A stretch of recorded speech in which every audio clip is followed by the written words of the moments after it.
Pemirsa, polisi akhirnya berhasil mengungkap pelaku pembakar bengkel di wilayah Tangerang, Banten.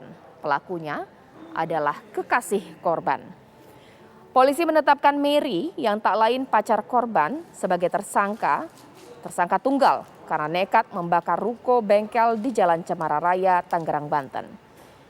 Mary yang berprofesi sebagai dokter umum di sebuah rumah sakit di Tangerang sengaja membakar bengkel milik keluarga pacarnya lantaran hubungan asmaranya tidak direstui orang tua yang menjadi korban kebakaran salah satu keluarga ini.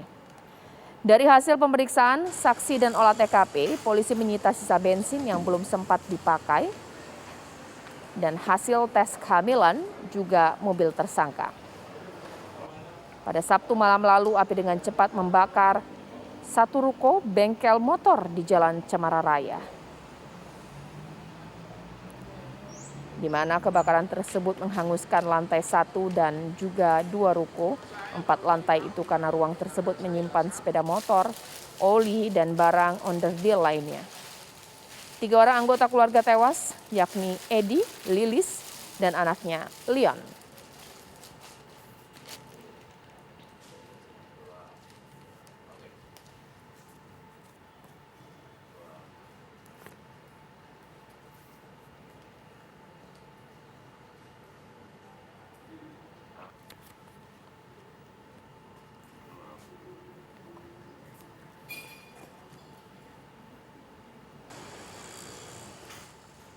Ya pemirsa, peristiwa ini memang menjadi konsumsi publik ketika karena sakit hati tidak direstui hubungannya oleh calon ibu mertuanya, seorang dokter muda tega membakar bengkel. Akibatnya 3 orang meninggal dunia.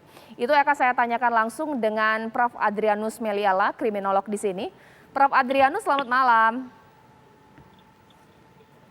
Pak Adrianus, saya belum dengar jelas suaranya. Kita coba lagi cek audio ya, Pak Adrianus. Selamat malam. Oke, sudah terdengar. Pak, dikomentarin apa yang terjadi di Tangerang, Banten ya. Ternyata diungkap pelakunya adalah seorang wanita muda, berpendidikan, dokter, sedang hamil lagi.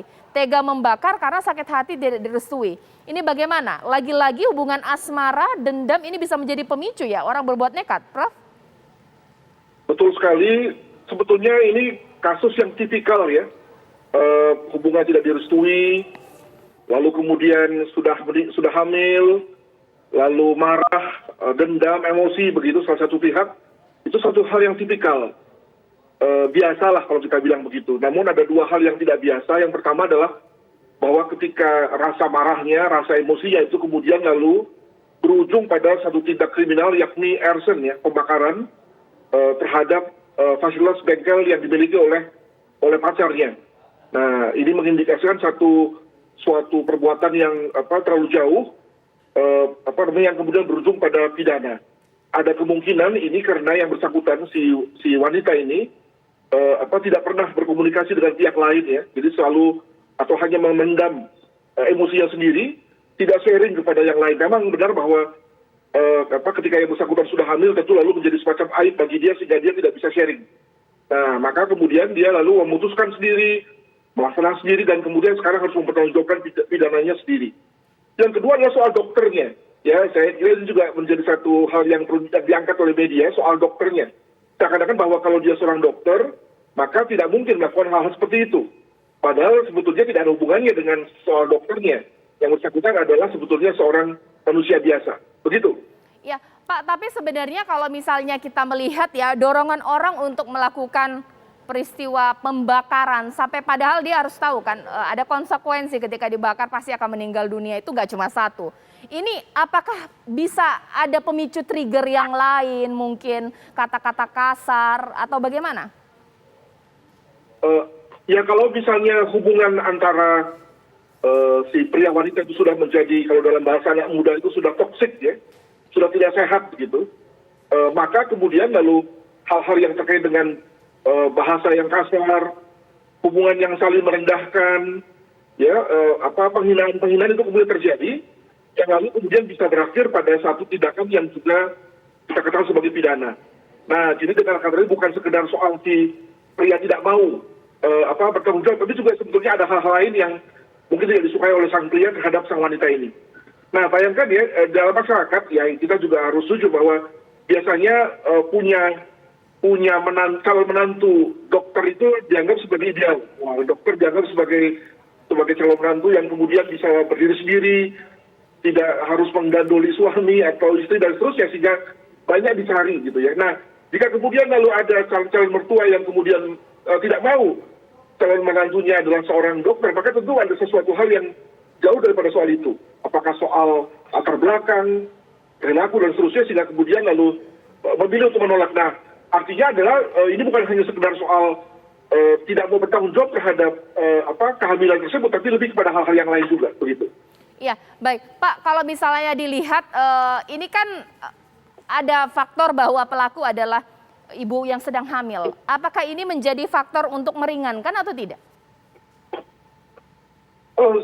Bisa jadi itu tergantung dan tidak oleh hakim ya, apalagi ketika sampai di pengadilan, maka tentu kehamilannya sudah masuk pada 3 atau 4 bulan, maka lalu kemudian mungkin dipertimbangkan oleh hakim. Tapi juga saya kira hakim akan mempertimbangkan hal-hal yang jauh lebih lazim ditemui, sebagai contoh misalnya apakah tersangka itu tidak berbelit-belit, mengakui perbuatan, menyesal, ya itu saya kira jauh lebih biasa dianggap sebagai satu hal yang meringankan ketimbang soal bahwa yang bersangkutan itu sedang hamil. Baik, terakhir himbauan di sini Pak Adrianus, bahwa sekarang kan pastinya banyak yang berubah di masyarakat kita, tapi juga ada yang tidak berubah, bahwa hamil di luar nikah ini menjadi hal yang tabu, sementara pernikahan itu adalah sebagai mimpi untuk anak muda. Ini bagaimana? Ya, ini mengindikasikan bahwa sebetulnya nilai-nilai keluarga dalam masyarakat kita kan tidak berubah atau belum berubah begitu. Pasti menganggap bahwa perkawinan itu sebagai hal yang penting, tapi juga pada saat yang lain juga menganggap bahwa sebaiknya hubungan seksual itu dilakukan dalam perkawinan, bukan di luar perkawinan.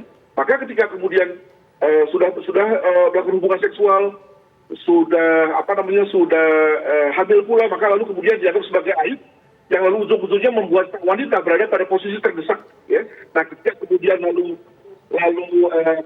calon mertua menolak, calon suami juga menolak, maka kemudian lalu mungkin mudah membuat si wanita itu sampai pada keputusan yang fatal. Apalagi ketika yang bersangkutan tidak punya teman sharing, ya tidak berdiskusi misalnya dengan saudaranya atau dengan pihak lain, sehingga kemudian cepat sekali sampai pada keputusan fatal yakni melakukan tindak pidana yang lalu apalagi yang mengakibatkan hilangnya nyawa orang lain, begitu. Baik,